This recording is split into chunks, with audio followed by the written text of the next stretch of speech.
16세기 후반, 조선은 점점 망가져가고 있었습니다. 조정의 신하들은 파벌을 형성해 자기들끼리 싸우느라 바빴고, 백성들은 이미 내팽개쳐진 지 오래였죠. 게다가 나라 밖의 적들은 호시탐탐 조선을 노리고 있었습니다.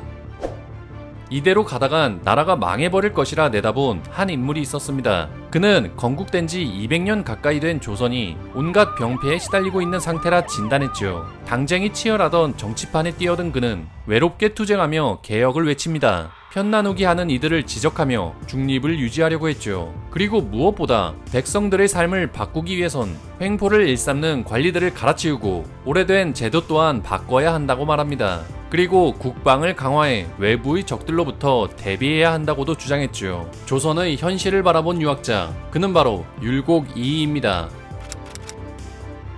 이이는 16세기 조선의 유학자입니다. 5,000원권 지폐에 그려져 있기에 모르는 사람이 없을 정도로 인지도가 높은 인물이죠. 호는 율곡입니다. 밤나무 골짜기란 뜻으로 그가 지냈던 파주의 율곡리에서 따온 것으로 보입니다. 이이는 현실을 정면으로 마주하며 위태로운 조선을 구해내고자 했습니다. 하지만 나라를 바꾸기엔 힘이 부족했고 개혁은 끝내 이루진 못했습니다. 그러나 그가 추구했던 생각들은 꽤 주목할 만합니다. 이이가 살아왔던 인생도 흥미로운 부분이 많습니다. 이제 그의 삶을 간략하게 살펴보겠습니다. 1536년 강릉에서 이이가 태어납니다. 셋째 아들이었으며 어머니는 신사임당이었습니다. 신사임당은 글과 그림에 재주가 뛰어났으며 유교 경전도 두루 섭렵했다고 합니다. 이이는 그런 어머니에게 의지하고 가르침을 받으면서 자랍니다. 그는 어려서부터 타고난 천재성을 보였습니다. 3살 때부터 이미 글을 읽었으며 10살이 되기까지 역사책이나 유교 경전들을 보고 공부했다고 합니다. 종종 시를 지어 사람들을 놀라게 했으니 신동이란 소리를 듣고 자랐죠.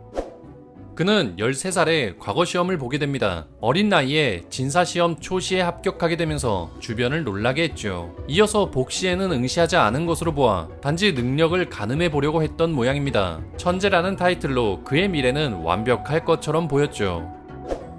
하지만 시련은 머지않아 찾아왔습니다. 어머니의 죽음이었죠.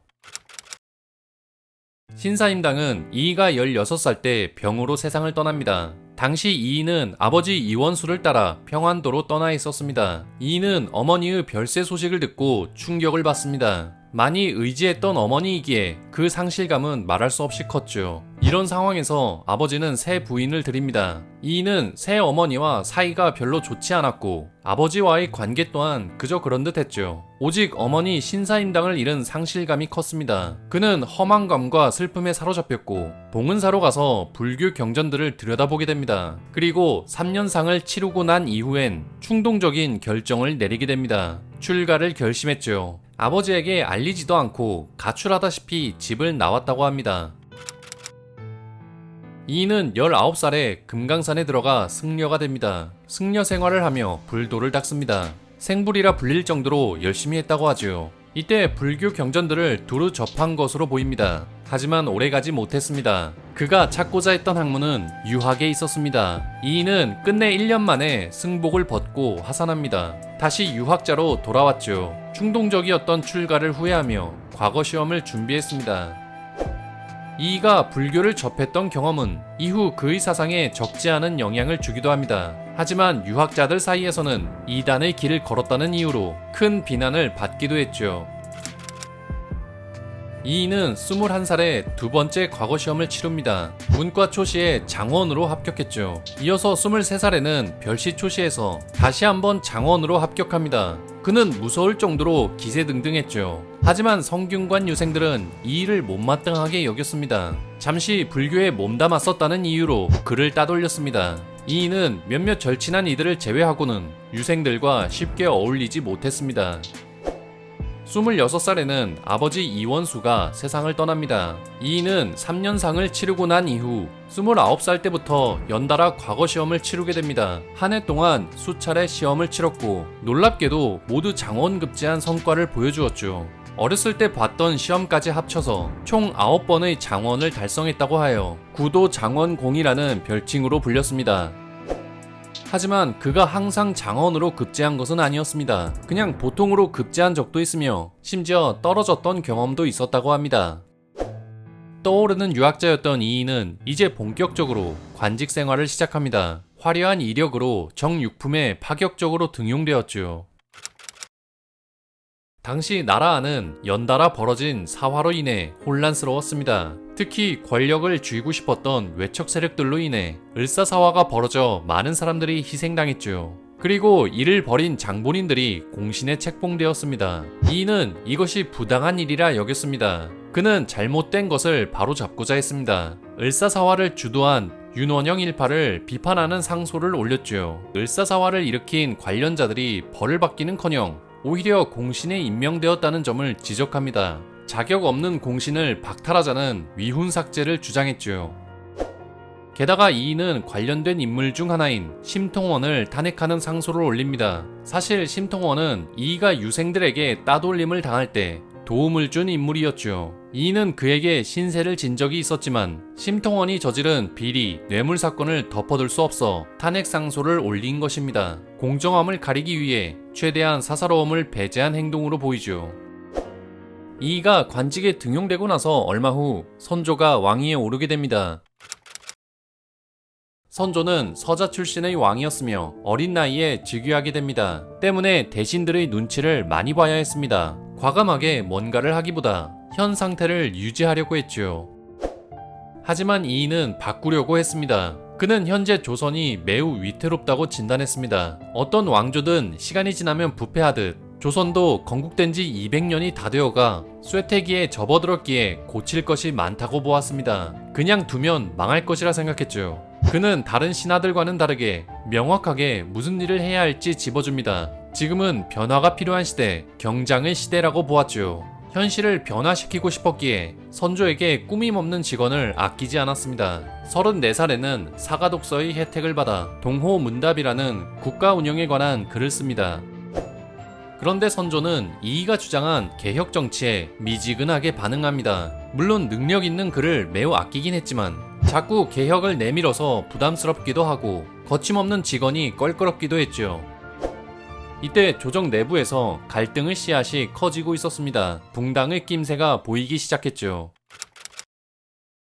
선조 때 조정은 당쟁으로 인한 갈등이 본격화됩니다. 사림의 선비들이 나라의 중심이 되었지만 그들은 곧 내부 갈등으로 편이 갈립니다. 심의겸과 김효원의 갈등을 시작으로 각각 그들을 따르는 이들로 편이 갈렸죠.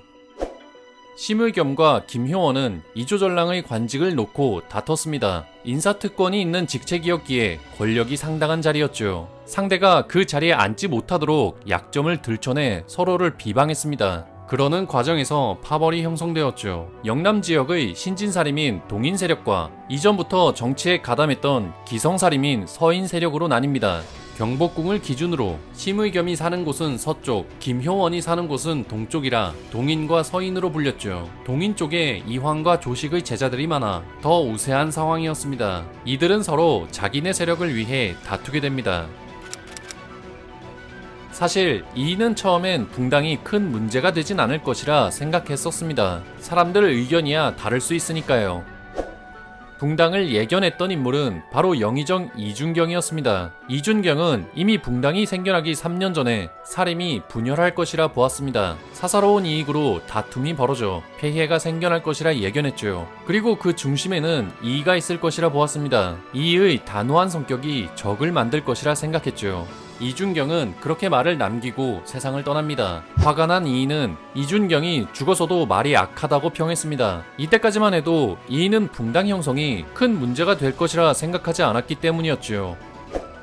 하지만 붕당 예견은 이준경의 말이 맞았습니다. 학연, 지연으로 뭉친 붕당은 사사로운 이익으로 서로를 모함해 갈등이 커지고 있었죠. 이인은 자신이 잘못 생각했음을 깨달았습니다. 그래서 간과했던 붕당 문제를 해결하기 위해 나섭니다. 사림의 분열을 막기 위해 중립적인 입장에서 화합을 도모하고자 했죠. 이인은 당쟁의 소용돌이 속에서 언제나 중립을 유지하려고 했습니다. 어디 편이건 나라의 앞길만 보고자 했죠. 동인 세력의 의견이 좋다면 수용하고 서인 세력의 의견이 좋다면 수용했습니다. 마찬가지로 비판 또한 동인과 서인을 가리지 않았습니다. 오직 대의에 맞는 방향을 선택할 뿐 어디가 대세라고 해서 지지하지는 않았습니다. 그러나 이러한 이의의 행보는 결국 동인과 서인 어느 쪽에서도 환영받지 못했습니다. 한쪽을 옹호하면 다른 한쪽의 미움을 샀고 비판하면 비판하는 대로 미움을 샀죠. 이인은 정치판에서 외로운 싸움을 하고 있었습니다. 그는 개혁을 꿈꿨으나 잘 되지 않을 때가 많았습니다. 의견이 받아들여지지 않을 때마다 망설이지 않고 사직했습니다. 관직을 그만두었을 때는 저술 활동을 하며 지방 향촌 사회의 안정을 위해 노력했죠. 학문을 통해 어리석은 사람도 깨어날 수 있도록 경몽 요결을 저술합니다. 이인은 40대에 많은 글을 남겼죠. 선조는 거침없이 직언하는 이의가 껄끄럽기는 했지만 나란 일에는 필요했던 모양입니다. 그를 정삼품인 대사관직에 임명하면서 다시 조정으로 부릅니다. 하지만 이의는 거부합니다. 그래도 선조는 계속해서 이의를 불렀고 마지못해 다시 조정으로 돌아오게 됩니다. 조정으로 돌아온 이인은 여전히 격화되고 있는 동인과 서인의 대립을 우려했습니다. 그는 당쟁을 멈춰야 한다고 생각했고 선조에게 갈등의 원인이 되는 두 인물인 김효원과 심의겸을 일단 지방 외직으로 보내 당쟁을 잠재워야 한다고 조언합니다. 선조는 둘을 외직으로 보내버렸죠. 하지만 보내진 곳을 두고 문제가 생깁니다. 동인 세력은 김효원이 더 외진 곳으로 갔다 하며 이이가 서인 편을 든다고 강하게 반발했습니다. 이이는 화합을 위해 노력했지만 좀처럼 잘 되진 않았죠.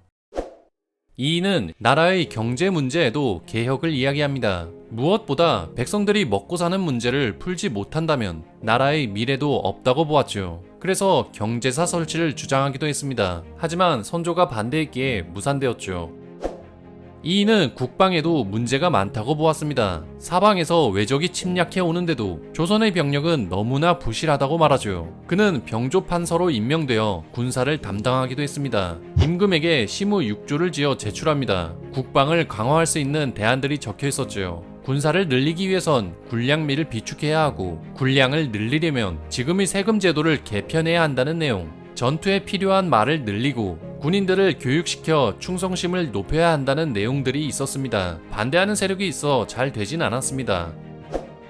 이이는 이때 10만 양병설을 주장했다고 합니다. 하지만 류송룡의 반대로 무산되었다고 하죠. 사실 이이가 10만 양병설을 실제로 주장했는지에 대해서는 의혹이 있습니다. 선조실록에는 기록되어 있지 않고 나중에 기록된 수정실록에 실려있는 내용이라 이이를 드높이려는 후대의 기록일 수 있다는 의견도 있죠. 그가 정말로 10만 양병설을 이야기한 것인지는 모르겠지만 분명 이이는 국방을 강화하고자 노력했다는 점이 보입니다. 이이가 병조판서를 맡을 당시 북방에서 쳐들어온 여진족 니탄계가 침략했고 이 일로 군사력 증진이 필요하다 느낀 것으로 보이죠.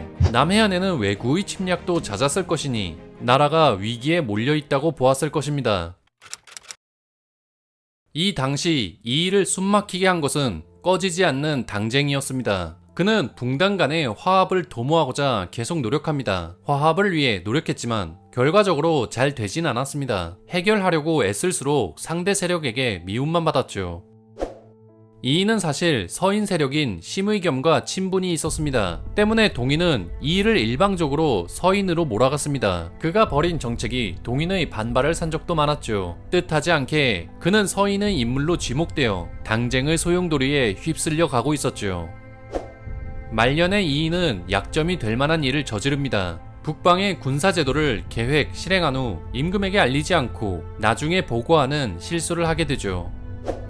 이이는 동인 세력에게 거세게 공격받습니다. 말년에 실수한 것을 물고 늘어졌죠. 수차례 탄핵 상소를 받기도 하고 반대로 그를 옹호하는 세력들에게 보호받기도 했습니다. 중립을 외쳤던 이이는 당쟁으로 고통받는 말년을 보냈죠. 이이는 선조와 함께 나란 일을 논의해 나갔습니다. 특히 인재를 쓸 때는 동인과 서인이라는 이유로 가려 쓰지 말라고 이야기했죠. 하지만 나란 일에 몰두한 나머지 그의 병은 점점 깊어져 갔습니다. 병석에 누운 이이는 호전될 기미가 보이지 않았습니다. 선조는 어의를 보내 그를 살려보려고 했지만 결국 이이는 49살의 비교적 이른 나이에 세상을 떠나게 되었죠. 이이가 세상을 떠난 후 서인은 이이를 종주로 삼고 동인과 더욱 대립각을 세웁니다. 동인은 이미 이황이나 조식 같은 스승을 모시고 있었으니 서인도 이이같이 뛰어난 인물이 필요했을 것입니다. 이이의 제자들이 서인에 많기도 했죠. 동인은 이이를 비판하는 것을 목표로 삼아 그가 과거에 중이 되었던 일과 성리학에 반항한 이단이라 강하게 비판했죠. 이이는 죽기 전과 후에도 끊임없는 공격을 받았습니다. 조정의 신하들이 자기들끼리 싸우기 바쁘니 백성들의 삶이야 말할 것도 없었으며 연달아 임진왜란까지 터져버리는 최악의 상황을 맞이합니다. 조선은 안으로나 바깥으로나 혼란스러운 상태였고 이이는 이것을 매우 우려했던 것으로 보입니다. 이제 그가 무슨 생각을 가지고 있었는지 살펴보겠습니다.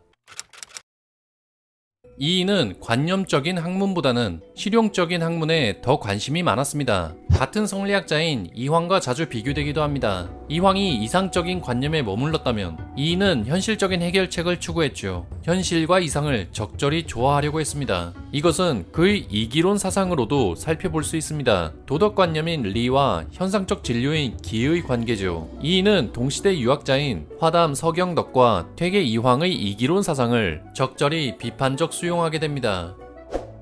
서경덕은 기를 강조했기에 그의 철학을 기일원론이라 설명합니다. 한편 이황은 리를 강조했습니다. 도덕관념이 기보다 더 우월함을 말하기 위해 리와 기를 분리시켰죠. 그래서 이황의 이기론을 이기이원론이라고 말합니다.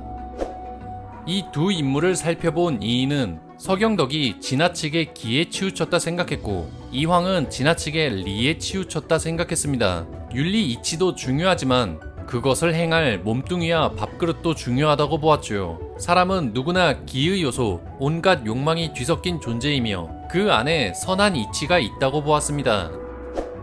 하지만 절대적으로 선한 리는 그 힘이 약하기 때문에 현상에 드러난 기에 올라타 있어야 합니다. 그리고 기 또한 리 없이는 혼자 작동할 수 없습니다. 마치 말과 사람이 함께 있어야 길을 제대로 가는 것과 같죠. 리와 기는 서로 의지하는 관계입니다. 기가 바라고 리가 그 위에 탄다고 하여 기발이승이라고 하죠. 기가 바라면 그 원인자가 리라는 뜻입니다. 누가 먼저냐 선후를 가리지 않고 서로 의지하는 관계인 일물임을 말합니다. 형태가 없는 리는 형태가 있는 기에 타고 있습니다. 리는 누구에게나 순선한 보편적 이치이지만 기는 모두 형태가 다릅니다. 사람이 동물보다는 좀 더 사회적인 도덕을 실현할 수 있듯이 윤리는 현상을 통해 드러납니다. 그래서 이통기국이라고 설명합니다. 리는 어디에나 통하지만 기에 국한된다는 말이죠. 그래서 리와 기는 서로 떼어낼 수 없습니다. 분명 겉으로는 옳고 그름, 선과 악이 드러나지만 본래 리와 기가 함께 있다고 하여 이이의 이기론 사상을 이기유원론적 일원론이라고 하죠. 둘이면서 하나이고 하나이면서 둘임을 말합니다. 리와 기는 결코 나누어질 수 없는 묘합의 관계임을 강조해 이기지묘라고 이야기하죠. 이이가 리와 기를 하나로 보려는 생각은 현실 정치를 펼치면서 드러납니다. 가만히 도덕을 외치기보다는 현재를 극복하고자 했습니다. 현실을 변화시키려 했던 노력이 보인 경장론이죠.